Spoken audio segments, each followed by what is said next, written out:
É preciso explicar por que o mundo de hoje, que é horrível, é apenas um momento do longo desenvolvimento histórico. E que a esperança sempre foi uma das forças dominantes das revoluções e das insurreições. E eu ainda sinto a esperança como minha concepção de futuro. Jean-Paul Sartre, Prefácio dos Condenados da Terra, de Frantz Fanon. A clarividência é uma virtude que se adquire pela intuição, mas sobretudo pelo estudo.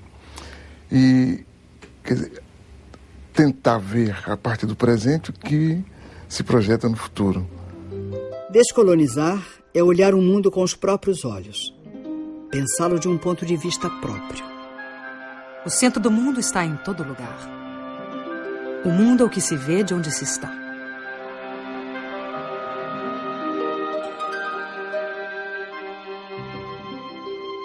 O olhar sobre a primeira globalização vem das viagens de descobrimento e conquista. Os imensos territórios conquistados não estavam desocupados. Em apenas um século, entre 1500 e 1600, dos 80 milhões de nativos existentes na América pré-colombiana, 70 milhões foram exterminados. 2.000 línguas desapareceram com eles. Tupis, quechuas, mapuches tiveram seus territórios ocupados e demarcados arbitrariamente, ignorando-se povos, culturas, línguas, religiões, para facilitar a dominação e o saque de suas riquezas. Os 10 milhões de africanos transplantados para o Brasil, depois de séculos de escravidão nas plantações de cana, de café e nos garimpos das Minas Gerais, ficaram abandonados à própria sorte. A primeira globalização do colonialismo se caracterizou pela ocupação territorial.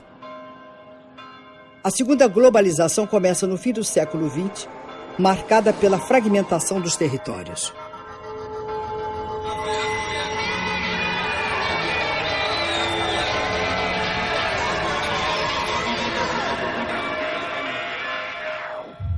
O século XX foi o século das revoluções.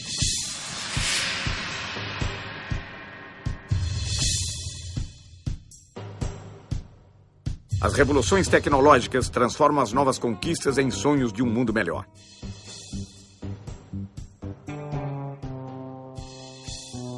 Logo começa o desmonte do estado de bem-estar social. O humanismo, como motor do desenvolvimento e do progresso, é substituído pelo modelo do consumo voraz. O consumo que é hoje o grande fundamentalismo. Esse, sim, é que é o grande fundamentalismo. As técnicas são implantadas nas sociedades e nos territórios a partir de uma política. Hoje, a política das empresas globais. Amanhã, a partir da política dos Estados impulsionados pelas nações.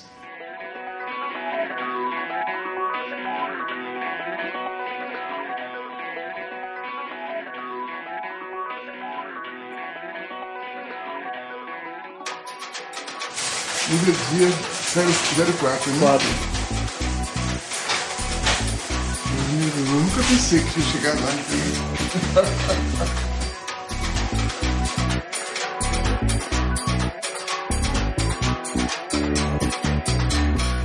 Queria dizer, em primeiro lugar, que eu me considero um intelectual outsider, coisa que é rara no Brasil. Não pertenço a nenhum partido, não pertenço a nenhum grupo, inclusive grupo de intelectuais, não respondo a nenhum credo, não participo de qualquer militância. É difícil ser um intelectual negro no Brasil? Eu creio que é difícil ser negro e é difícil ser intelectual no Brasil. Essas duas coisas juntas dão o que dão, né? É difícil ser negro porque, fora das situações de evidência, o cotidiano é muito pesado para os negros. É difícil ser intelectual porque não faz parte da cultura nacional ouvir tranquilamente uma palavra crítica, né? Por que a opção pela geografia? Eu acho que foi a opção pelo movimento. O fato de eu ter, quando garoto, me impressionado com as populações que mudavam de lugar, que se transportavam de um lugar para outro. Acho que talvez isso me tenha dado uma dimensão da disciplina.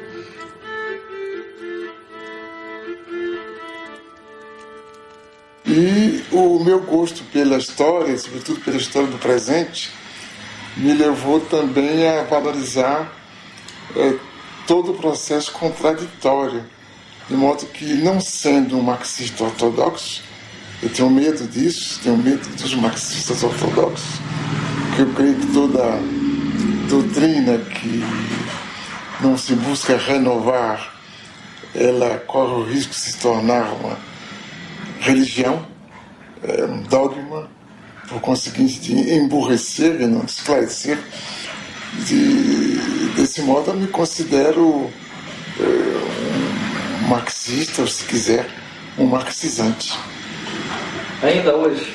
Ainda hoje, sobretudo hoje, porque com a globalização, o que sobrou do socialismo, fundado em realidades profundas, como no caso da China, por exemplo, e o mundo ocidental, que nós aprendemos mais a conhecer e a analisar e a interpretar, se tornou todo ele capitalista.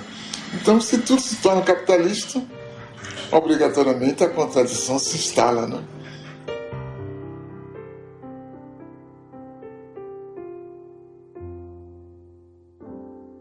Uma forma de reconhecer o nível de desenvolvimento no planeta é observar a quantidade de luz que as cidades emitem à noite.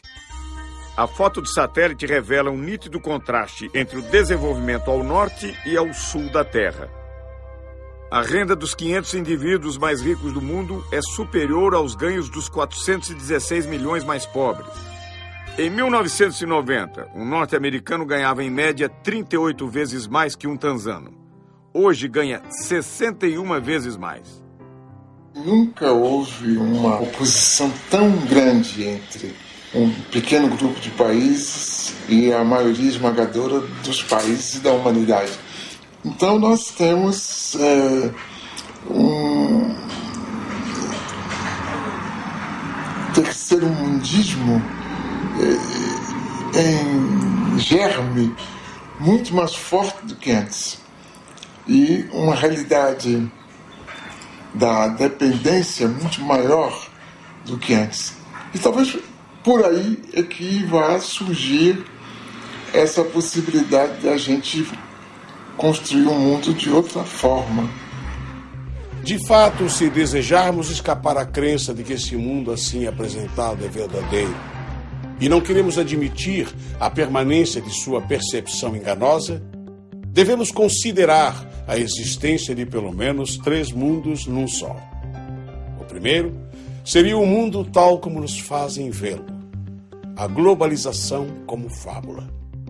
O segundo seria o mundo tal como ele é, a globalização como perversidade.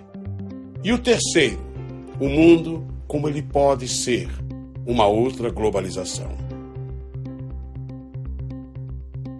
Nunca na história da humanidade houve condições técnicas e científicas tão adequadas a construir um mundo da dignidade humana. Apenas essas condições foram expropriadas por um punhado de empresas que decidiram construir um mundo perverso. Cabe a nós fazer dessas condições materiais a condição material da produção de uma outra política.